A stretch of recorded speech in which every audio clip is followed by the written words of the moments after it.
So if you guys are wondering why I've been incommunicado, essentially it's just been life that's gotten in the way. But during that time, I've been able to hack at this bike a little bit here and there.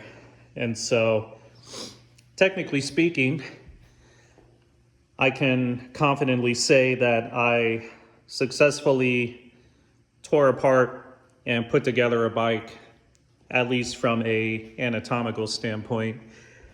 But unfortunately, I am left with zero compression, and I don't know what to do about it. But while I try to figure that out, I figured I would give you a couple quirks and features about the bike in this very low effort video. So the first quirk that I want to tackle is, let me see over here. So over here, decided to put just a random bracket for some piece of furniture to be able to put this on the rear brake switch over here.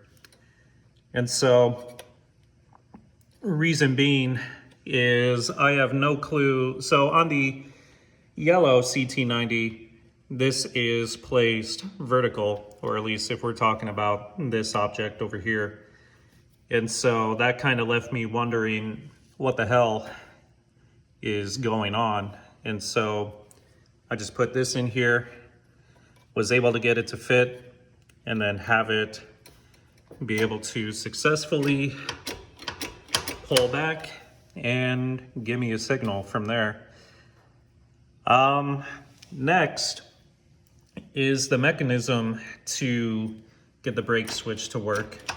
Because on the yellow CT90, which is back there, it has a little nub that protrudes out, and you put a little pin through that and whatnot, but that was non-existent. So I decided to drill a hole through there, making sure that it didn't interfere with anything. And then I was able to find a little self-drilling screw to finish the job and then be able to put this unit onto here. Another quirk and feature that I put in was I added an extra hole. So at the bottom, you see the little wire hole over here.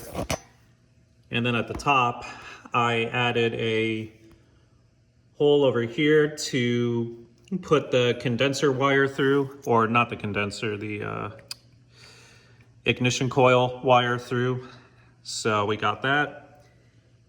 And then put in some, and then used it for the hose. So these are some Napa Auto Parts, like 1/4-inch filters that I was able to successfully put into this little China carb over here. And then at the front, let me see if that's the right part.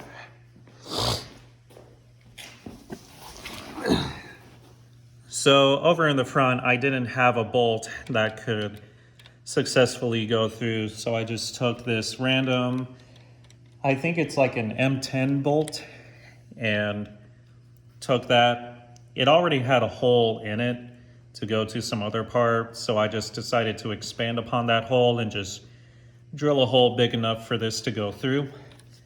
And in terms of functionality, let me squeeze the brake. It does the job, so I'm not gonna knock that.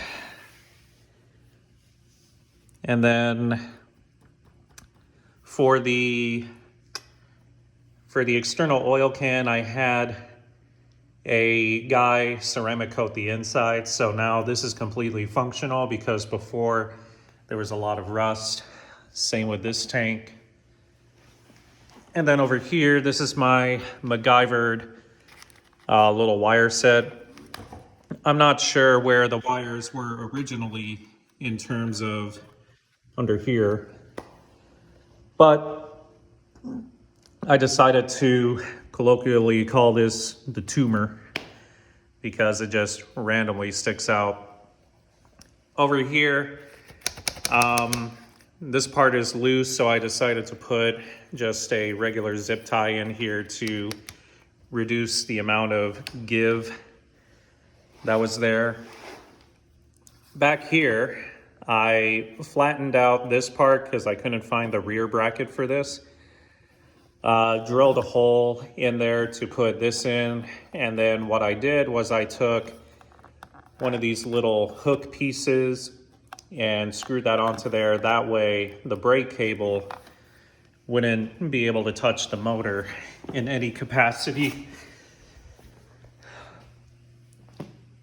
Amongst all the other quirks and features, I mean, over back here, I took a foot pedal piece of rubber. I put it on the back here to have it stabilize and keep that in there. I chopped off the turn signals because I didn't want to have to deal with that noise initially. And also over here, even before I tightened up the wheel, the tires were scratching against here.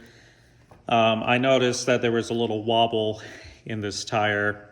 I guess the original owner had a bad landing or something like that, or fell off, whatever.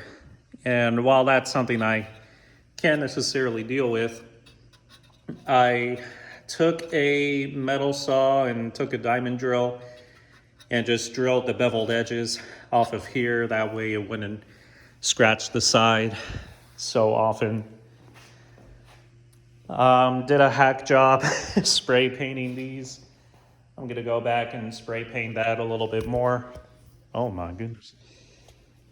And so that's it for this low tier video that I have for y'all, just to give you guys an update. So if I find the problem with the compression, I'll make sure to include that video sometime in the near future. At this current moment, just busy with life, so there's not going to be really any more updates aside from a video in the near future where I go over how to create a custom wiring harness for this, because a lot of the wiring harnesses that I bought for the CT90, they were completely incompatible with one another, because one wiring harness had things one way, then it wouldn't be compatible with the headlamp bucket or the taillight. And so I break down that process and all the above. So there you go. There's an update and all that good stuff.